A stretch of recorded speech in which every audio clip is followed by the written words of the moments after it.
오늘 저는 설교의 제목을 성탄 천국의 사냥개라고 지었습니다. 설교 제목으로서는 흔하지 않고 썩 그렇게 바르지 않는 제목입니다. 사실 저는 지난 봄에 존 스터트의 책을 읽으면서 거기에 어느 한 부분을 읽다가 감명을 받아서 이 설교를 봄부터 하려고 준비하고 있었습니다.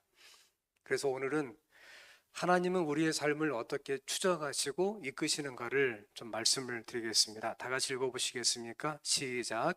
헤롯 왕 때에 예수께서 유대 베들레헴에서 나심에 동방으로부터 박사들이 예루살렘에 이르러 말하되 유대인으로 왕으로 나신 이가 어디 계시냐? 우리가 동방에서 그의 별을 보고 그에게 경배하러 왔노라. 오늘 본문의 말씀은 하나님의 관점, 즉 천국의 사냥개의 관점에서 이 두 문장을, 그러니까 다른 관점에서 해석하고 우리의 삶에 적용하는 것입니다. 영국의 성공의 목사였던 존 스터트는 나는 왜 그리스도인이 되었는가라는 책에서 이유를 이렇게 기록합니다. 제가 그리스도인이 된 이유는 부모나 스승의 영향이 아닙니다. 즉 나는 모태신앙 때문에 내가 예수를 믿은 것도 아니고 내가 기독교 학교에 들어갔기 때문에, 그러니까 우리말로 말하면 삼육학교를 나왔기 때문에 그런 것이 아니라는 말입니다. 그리스도에 대한 저의 결단도 아닙니다. 내가 스스로 예수를 믿기로 선택해서 그런 것도 아니라는 말입니다. 천국의 사냥개 때문입니다. 제가 원하는 길로 가고자 도망할 때 끈질기게 쫓아오신 예수 그리스도 때문입니다. 천국의 사냥개이신 그분이 은혜롭고도 저를 추적하지 않으셨다면 오늘 저는 헛되고 버림받은 인생들의 쓰레기 더미 위에 놓여 있었을 것입니다.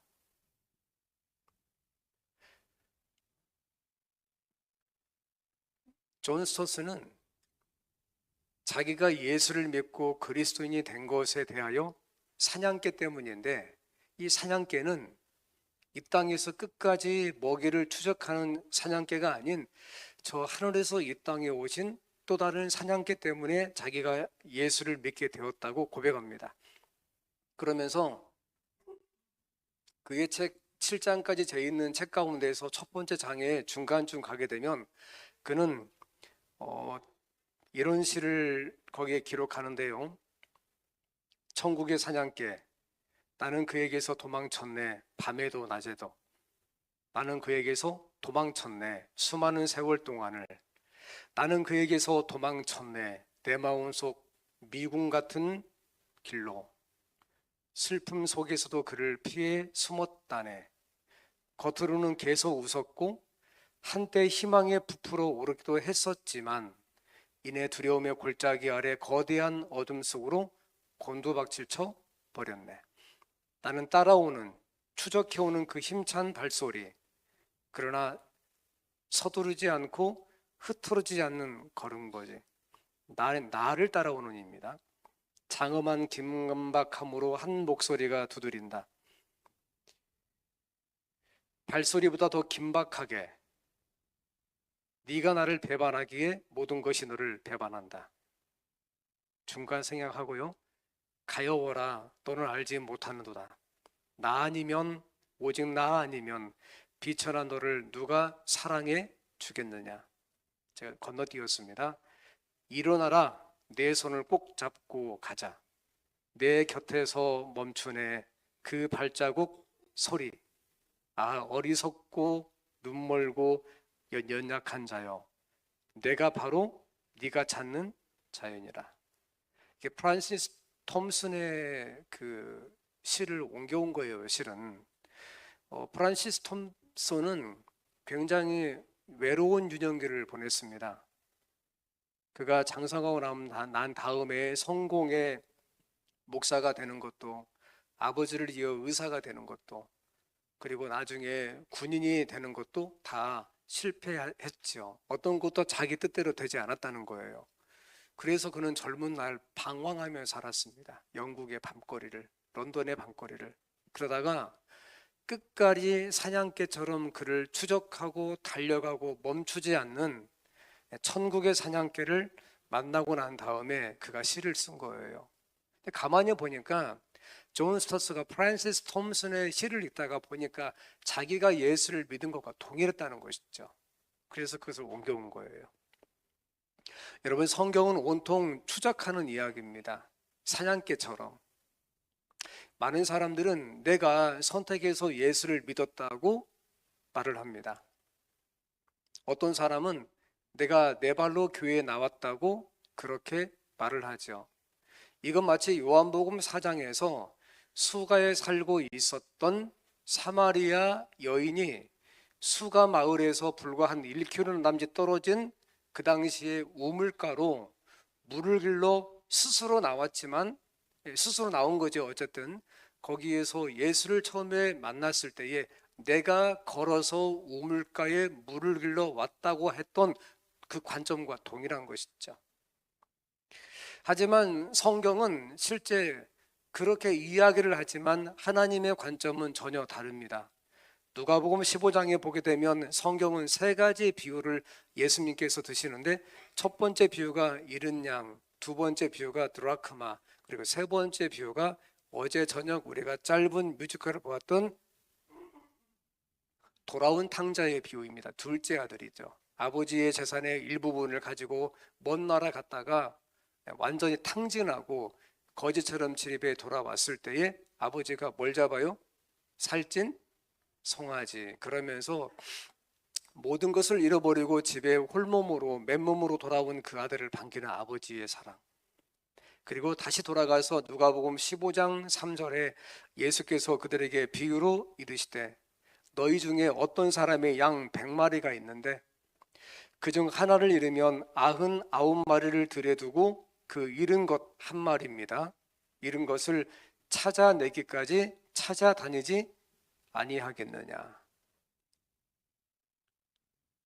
여기에서 잃어버린 한 영혼은 죄로 말미암아 죽을 수밖에 없는 아담의 자손을 가리키고, 그리고 우리의 사회소 가운데서는 소외된 사람이나 어떤 하나님을 믿는 데 있어서 잃어버린 영혼을 가리킨다고 볼 수가 있겠죠.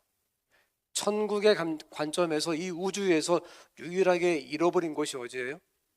지구죠. 이 지구에는 또 다른 잃어버린 사람들 있지 않겠습니까?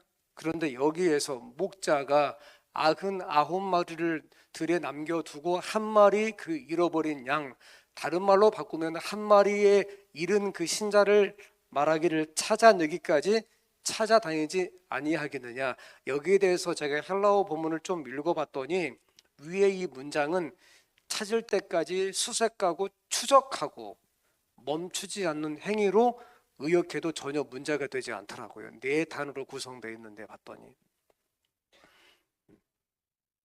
하나님은 추적하는 분이에요.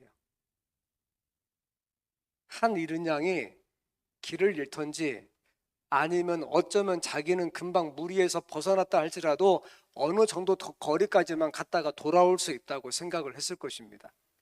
하지만 여러분, 사람이 자기가 생각하는 것만큼 그렇게 방향성에 탁월하지는 않아요. 만약에 그런 모든 능력을 갖고 있다면 모든 사람의 길을 잃어버리지는 않겠죠. 여러분, 가끔씩 정말 길을 잘 구분 못하는 길치가 있나요? 나는 길치다. 아, 그렇구나. 집은 찾아가시죠. 네, 충분합니다. 근데 여기는 이 잃은 양은 그 무리로 돌아갈 수 없었단 말이에요. 그런가 하면 두 번째 비유로 넘어갈 때에 예수님께서는 8절쯤 되면 예수께서 어떤 여자가 10드라크마가 있는데, 여기서 드라크마는 성경에 데나리오라는 화폐가 있고 드라크마라는 화폐가 있는데, 드라크마는 고대 그리스 화폐예요. 그리고 데나리오는 로마 화폐예요. 그런데 드라크마와 데나리오는 거의 값이 거의 비슷해요. 과거에 우리가, 지금은 그렇지 않지만 1,000원짜리 한 장이면 1달러하고 비슷한 시기가 있었나요? 예, 비슷한 거예요. 1달러, 1,000원짜리. 과거에 이 당시에도 이 드라크마는 데나리온과 거의 비슷해요. 이게. 그런데 이 여자가 10드라크마, 다시 말하면 열흘치 품삯이죠. 드라크마 하나가 하루 품삯이니까 10드라크마가 있는데 하나를 잃으면 등불을 켜고 집을 뭐하며 쓸며, 여러분 과거에 아시겠지만 초가지 사신 분 아시겠지만 집이 어둡잖아요, 그죠? 집을 쓸며 뭐하까지 찾아내기까지 부지런히 찾지 아니하겠느냐. 여러분 10,000원 있는데 그 가운데 1,000원짜리 하나 잃어버리면 막 목숨을 걸고 찾나요? 그렇지는 않아요. 하지만 여기는 여인은 말합니다. 찾아내기까지 부지런히 찾지 아니하겠느냐. 여기서 드라크마가 화폐인 것은 맞지만 유대 사회에서 이 드라크마는 신랑 되는 남자가 신부 되는 여인에게 사랑의 표시로 동전 10개를 준 것에서 비롯됩니다.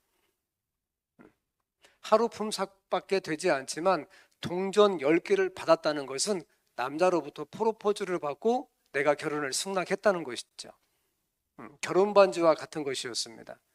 그 돈의 가치보다 어떤 언약, 사랑의 정포였다고 볼 수가 있겠죠. 그리고 보통 여인들은 이 동전 10개를 꿰가지고 이마 여기에서부터 이렇게 포물선 모양으로 이마에 10개의 동전을 묶어서 이렇게 장식하고 다녔어요. 아, 그러면 저 여인은 짝이 있다 없다?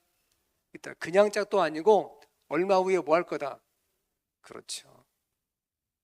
그러니까 지금 여기 있는 우리 그 어떤 사람이 500원짜리 동전 10개 해서 길거리 나가면 이상하게 볼 거라고요.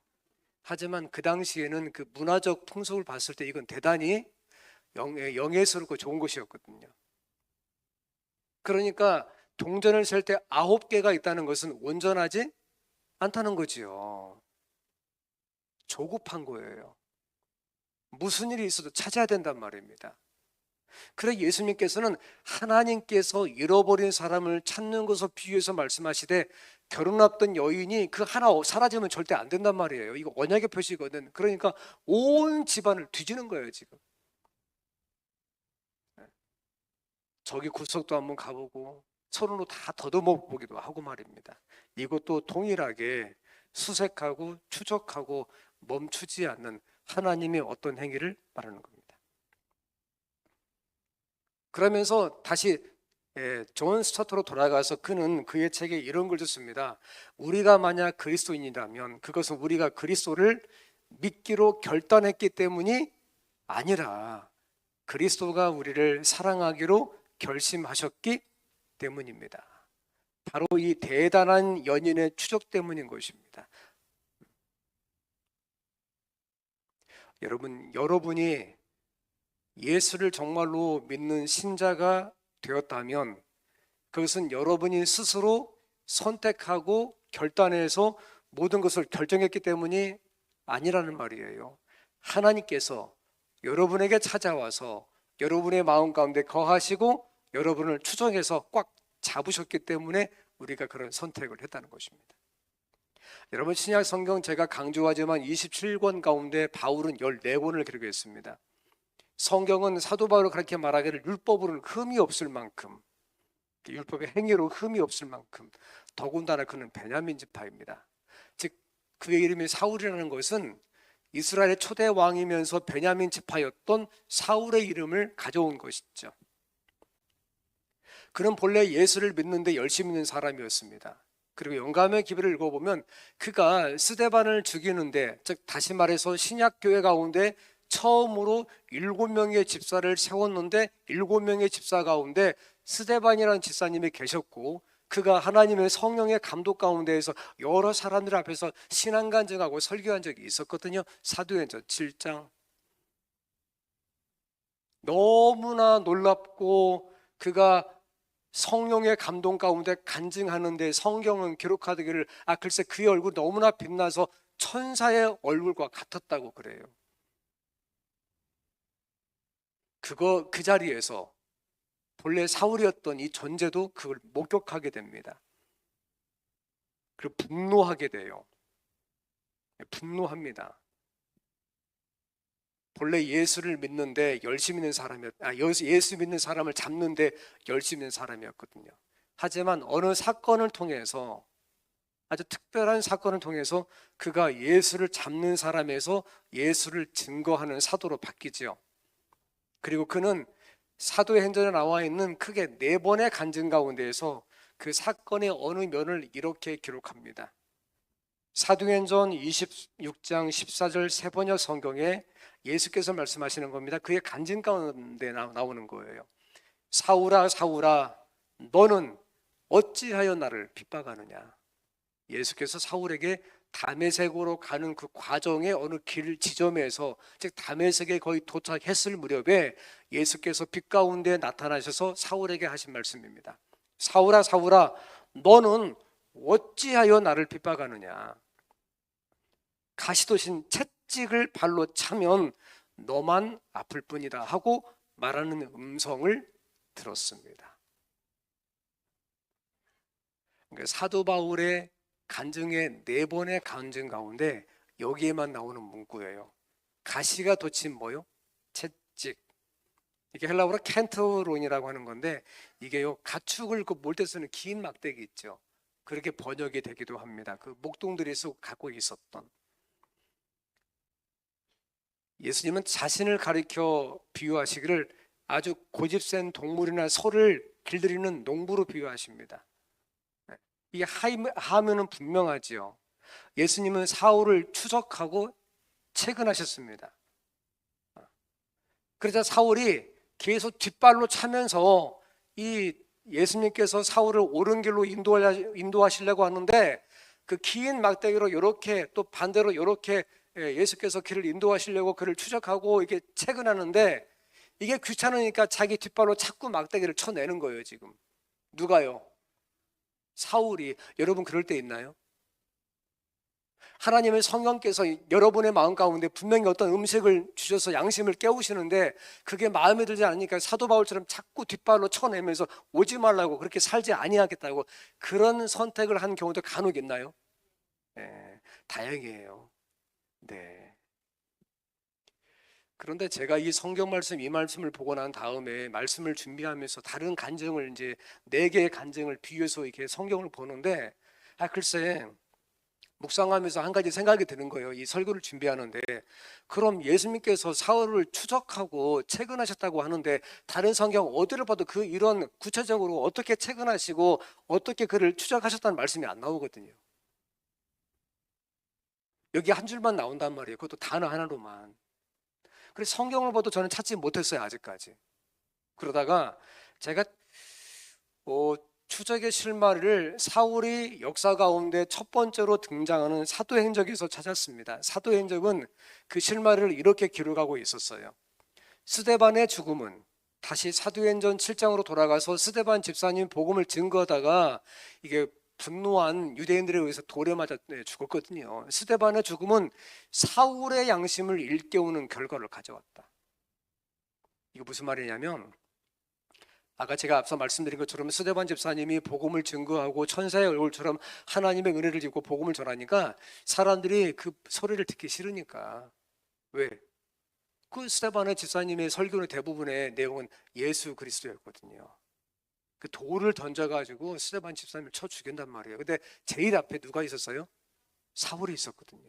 돌을 던져서 죽이면서도 자기 마음속에 부담을 느끼는 거예요. 이것이 옳은 일이 아닌데 사울의 양심을 일깨우는 결과를 가져왔다. 스데반의 신문과 죽음의 광경에서 사울은 광적인 열성을 가진 것처럼 보였다. 그 다음 문장, 그 후에 사울은 스데반이 사람들에게 수치를 당한 바로 그때에, 돌을 맞는 그때에 하나님에게는 그가 영광을 받고, 다시 말씀드리면 하나님이 영광을 받고 있었다는 사실에 대한 그 자신의 은밀한 확신 때문에 뭘 느낍니까? 화가 난 거예요. 나는 지금 내가 하는 행동이 옳다고 이성적으로 생각하고 거기에 달려들었는데, 이 행동을 하면서 하나님의 성령께서 내 마음에 역사하시게 되자 이것이 옳지 않다고 느끼게 된 거지. 그러니까 기존에 그가 갖고 있었던 그의 생각과 새로운 성령의 음성을 통해서 그의 생각이 마음속에 들어오니까 이 생각이 자꾸 자기 마음속에서 충돌하고 싸우는 거야, 이게. 그러면서 지금까지 자기가 옳다고 생각했던 그 잘못된 그의 양심이 깨어나기 시작하는 거예요. 그러니까 너무 화가 나는 거예요, 이게. 양심은 옳지 않다고 말하는데 자기 생각은 옳다고 하니까 화가 나는 거예요, 그가.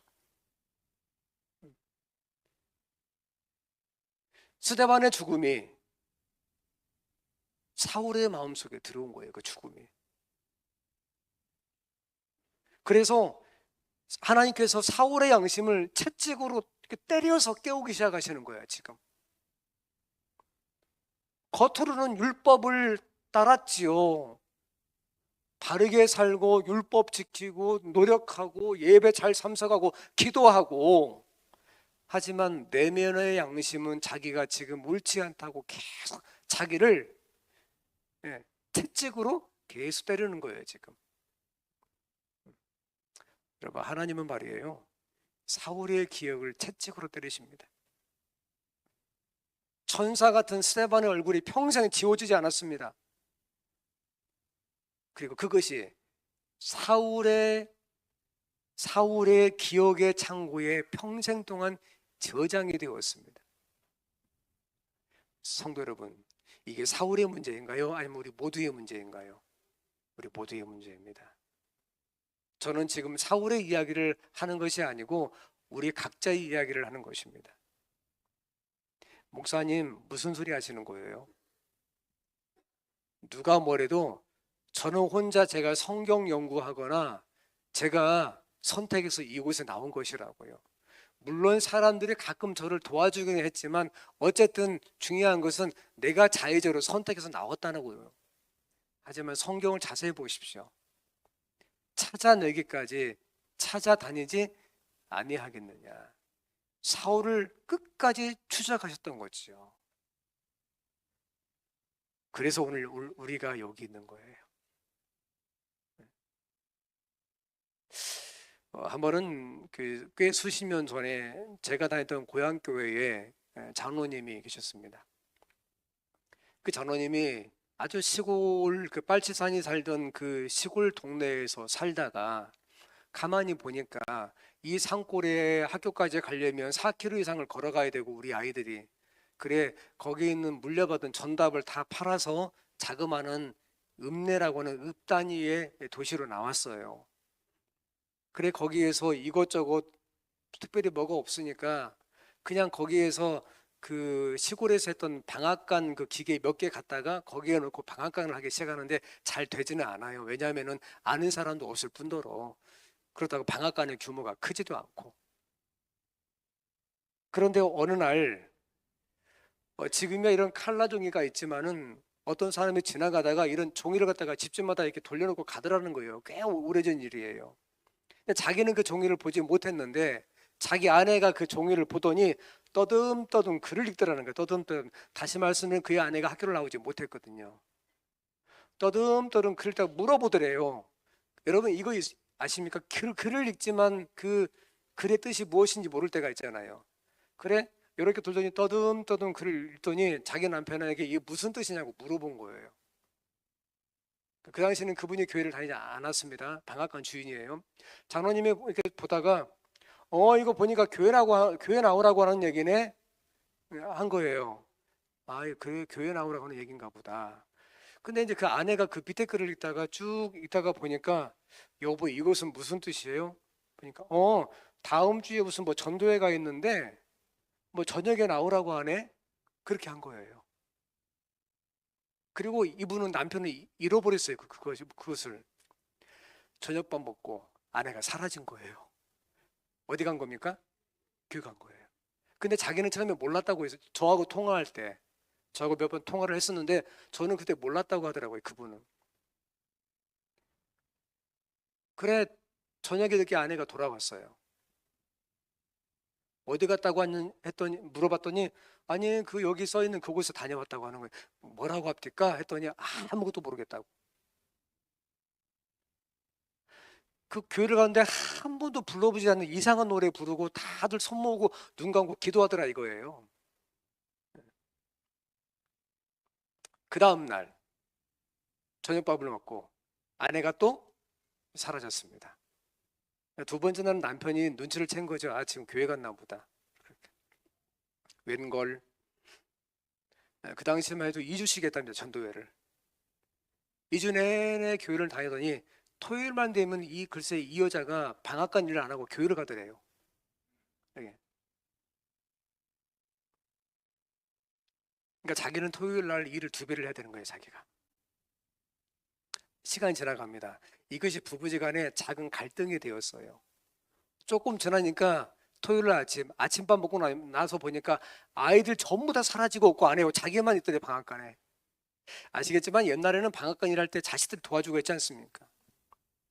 너무 분노가 올라오고 마음속에서 이게 막 절제가 되지 않고, 이 옆에 내가 나만 놔두고 내 새끼들을 데리고 다 사라진 거야, 이게 지금. 너무 화가 나가지고 방앗간 문을 닫고 자기도 교회 갔더래요. 그분 지금 연세가 80이 넘었는데 얼마든지 전화 와서 잘 지내냐고 저한테. 지금 꽤 멀리 사시는데. 자, 보십시다. 이것은 1인칭 관점에서 그분의 이야기예요. 그죠? 그분이 문 닫고 교회를 나가신 거란 말이에요. 하지만 동일한 이 사건을 다른 관점에서 우리가 추적해 봅시다. 전도제를 가지고 간 사람이 누군지는 모르지요. 하지만 하나님께서 어떤 사람을 그 집에 보내신 거예요. 그 당시에 흑백. 그리고 계속 이야기가 진행된 거죠. 하나님 관점에서 보면 추적하신 거죠. 찾아내지 아니하겠느냐. 사울이 바로 그런 거고요. 사마리아 여인, 다시 돌아가 봅시다. 우물가로 물을 길러 왔습니다. 하지만 성경 말씀 보십시오. 예수님께서 그 여인이 우물가에 물을 길러 오기 전에 이미 우물가에 와서 앉아 계셨거든요. 그리고 대부분의 성경학자들은 그날 예수님께서는 자그만치 그날 32km 이상을 걸었다고 기록하고 있어요.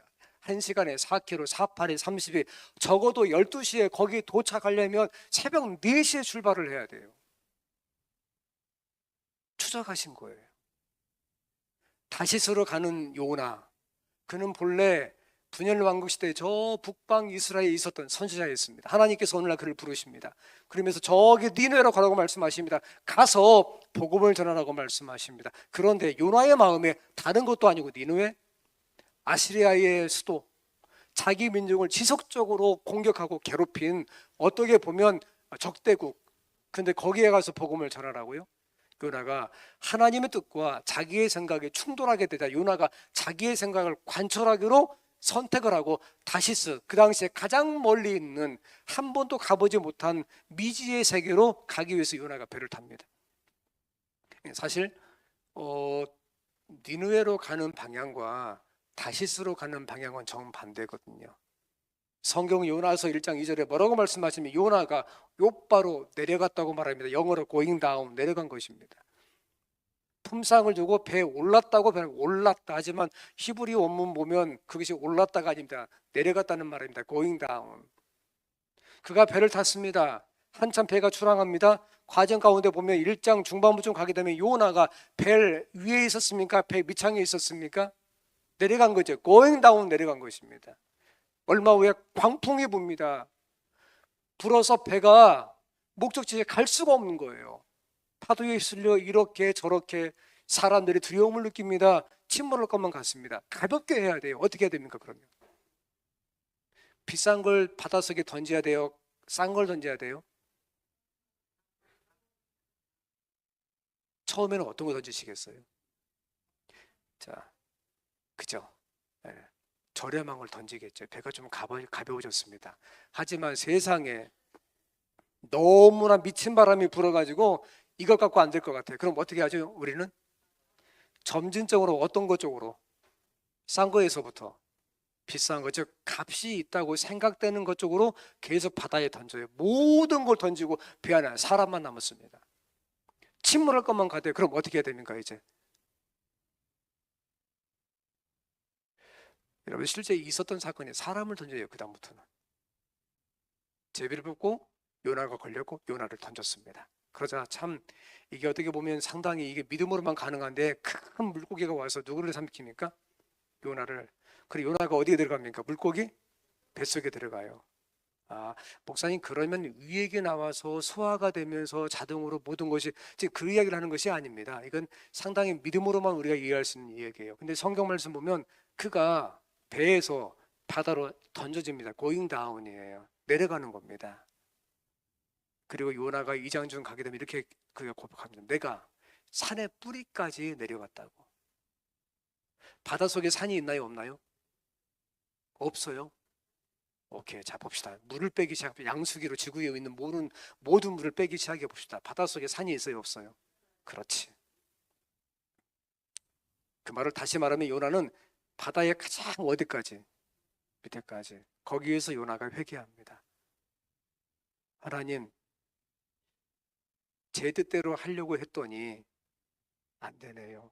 저 좀 살려주십시오. 그러자 하나님이 큰 물고기를 저 산의 바다에서 위로 올리십니다. 올려서 물을 토하면서 요나까지 토해서 해변가 요나를 툭 토해내게 하십니다. 내려갔다가 다시 이제 뭐 하는 겁니까? going down에서 going up이 되는 것이죠. 그리고 그거 니네로 가는 것이 추적하시는 거예요. 누구를? 요나를.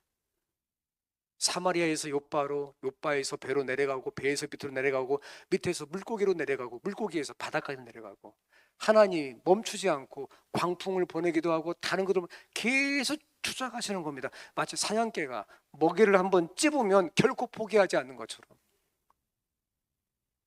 하나님께서 여러분 한 분 한 분을 오늘 이곳에 인도하신 것은 바로 하나님의 그런 추적이 있었다는 것 여러분 기억하시기를 바랍니다. 여러분 예수님의 12제자 가운데서 가장 성질이 급한 사람은 누구였을까요? 베드로. 그럴 수가 있어요. 성경 말씀 보니까 그럴 만도 해요. 그럼 예수님의 12제자 가운데서 한 번 화가 나면 어마어마하게 무서운 사람은 누구였을까요?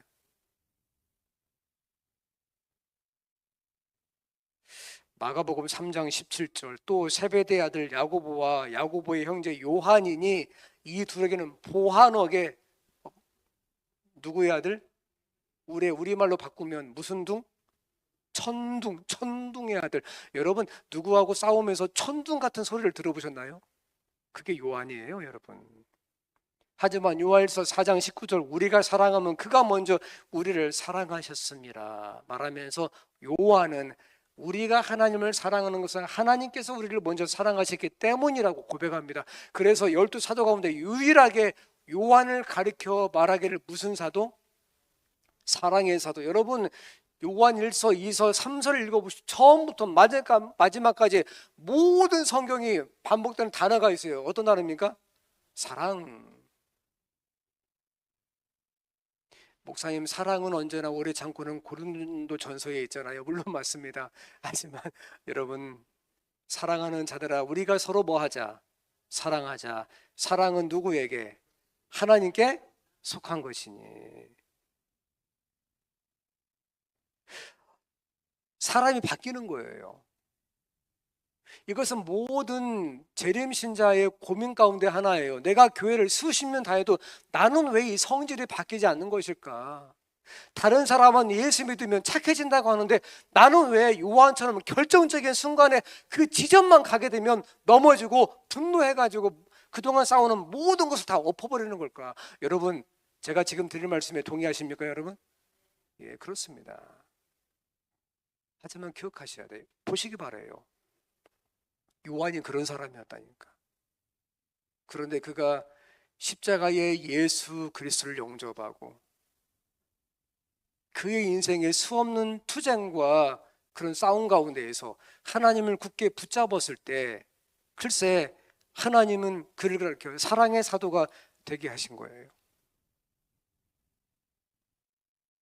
하나님께서 그를 추적하신 것입니다. 어떻게? 끝장을 보기 위해서.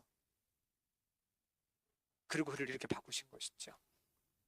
혹시 여러분 이 연말에 여러분의 성질 때문에 고민되십니까? 여러분의 품성 때문에 고민되십니까? 아니면 하나님의 말씀과 여러분의 삶의 방향에 충돌되어서 자꾸 혼동되십니까? 기억하시기를 바랍니다. 여러분 하나님을 굳게 붙잡으시고 하나님의 말씀에 따라서 살아보시기를 바랍니다. 그렇게 믿기로 선택하시면 영감의 기별, 믿음의 열매가 순종이라고 하나님께서 여러분에게 순종하게 하시고 여러분을 선한 길로 인도하실 것을 믿으시기를 바랍니다. 저는 다시 본문에 돌아가서 말씀을 정리하려고 합니다. 마태복음 2장 2절 유대인의 왕으로 나시니가 어디 계시냐? 동방박사 이야기예요.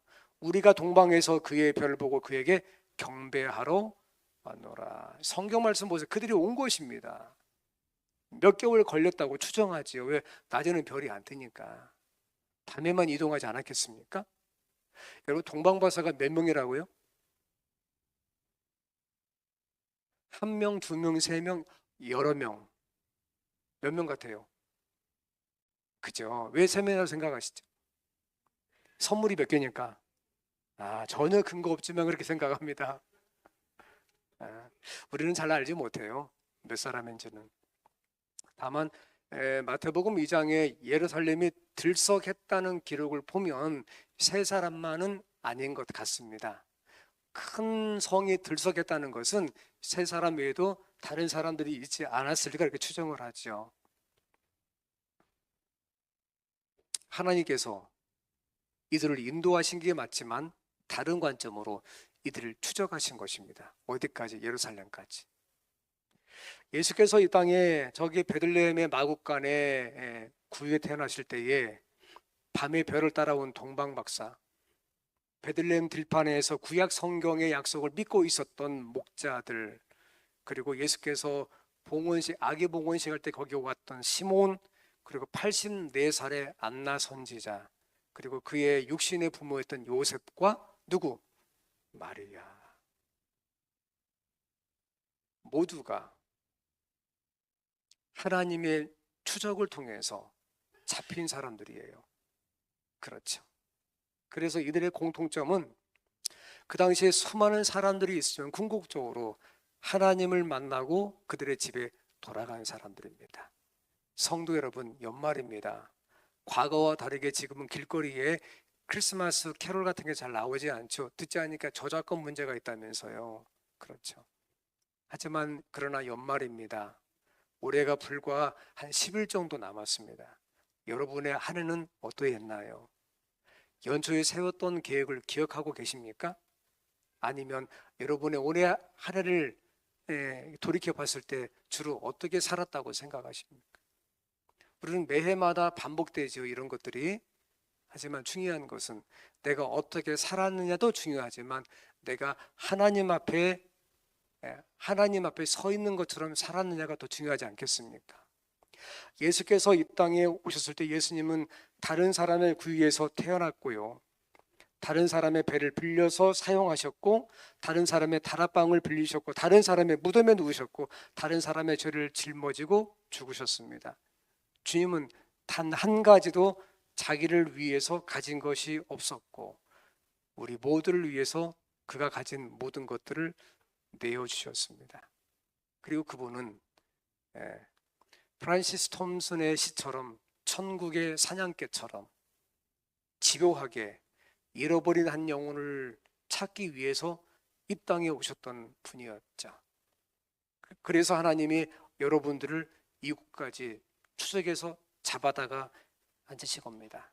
따라서 저는 여러분이 이렇게 살기를 원합니다. 제가 늘 강조하는 겁니다.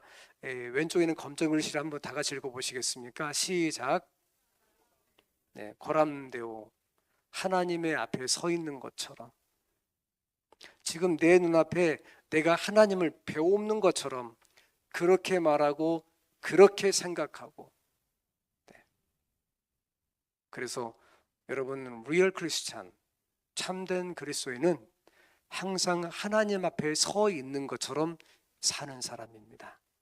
여러분, 과거도 그러했지만 다시 또 오늘 결심하시기를 바랍니다. 내가 마치 지금 내 눈을 통해서 하나님을 뵙는 것처럼, 하나님 앞에 있는 것처럼 그렇게 살겠다고 생각하고 그런 삶을 살아가시는 신자가 되기를 바라면서 말씀을 드리겠습니다.